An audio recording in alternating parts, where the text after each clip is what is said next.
Gambar 2.7 menunjukkan revolusi bumi mengelilingi matahari, bulan mengelilingi bumi, dan rotasi ketiga benda tersebut.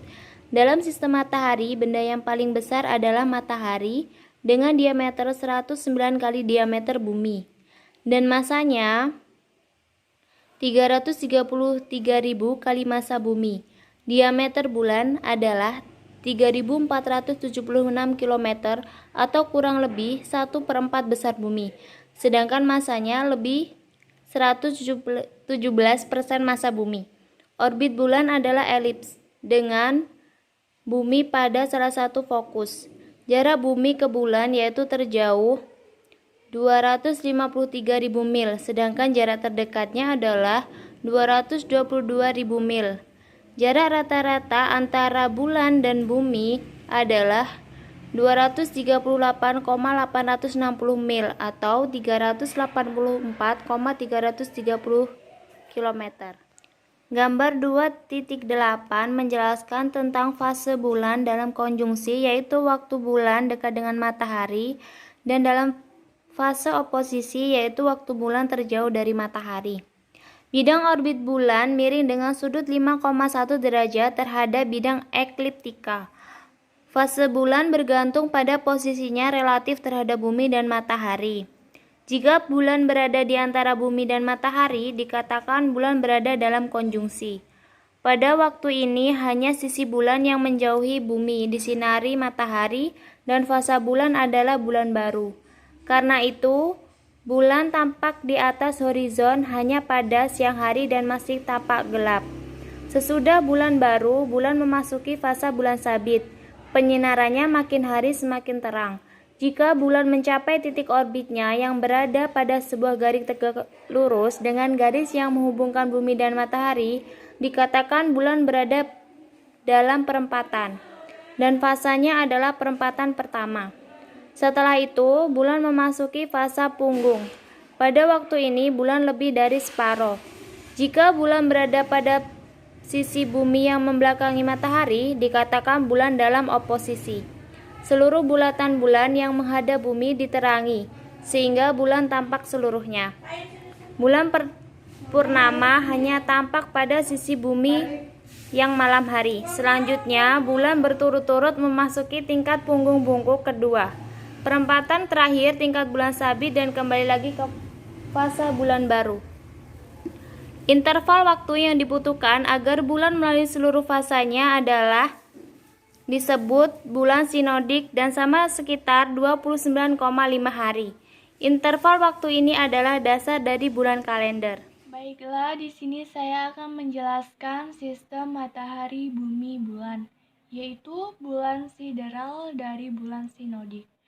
Beda antara bulan sideral, periode revolusi bulan relatif terhadap bintang, dan bulan sinodik, periode revolusi bulan relatif terhadap matahari, digambarkan dalam gambar 2.9.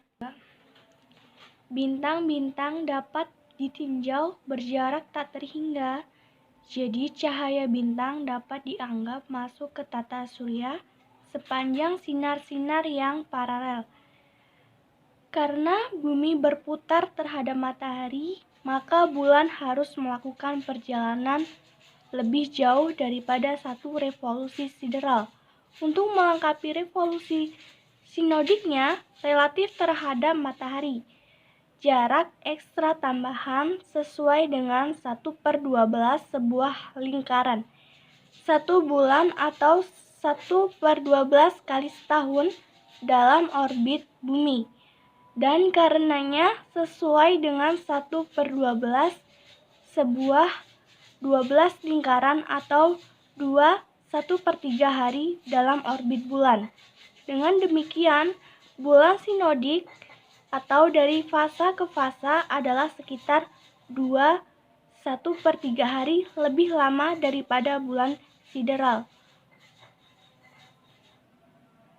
Jika bulan dalam orbitnya memotong bidang ekliptika sepanjang garis yang menghubungkan bumi dan matahari, maka terjadi gerhana. Dalam hal ini, matahari, bumi, dan bulan terletak dalam satu garis lurus. Jika bumi berada di antara bulan dan matahari pada waktu bulan purnama, maka bayangan bumi mengenai bulan dan terjadi gerhana bulan. Jika terletak antara bumi dan matahari pada waktu bulan baru, maka bayangan bulan mengenai bumi dan terjadi gerhana matahari.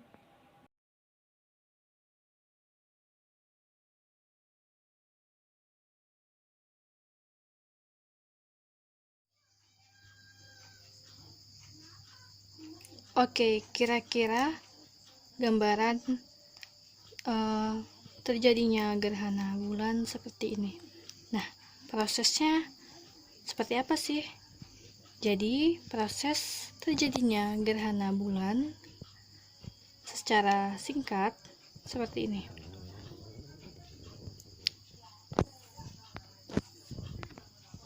Saat sebagian atau keseluruhan penampang bulan tertutup oleh bayangan bumi, maka terjadi bila bumi berada di antara matahari dan bulan, dan pada satu garis lurus yang sama sehingga sinar matahari tidak dapat mencapai bulan.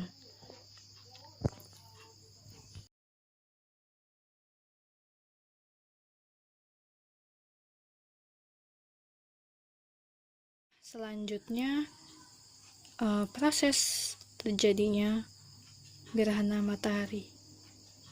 Jadi kira-kira seperti ini gambaran jika terjadinya gerhana matahari.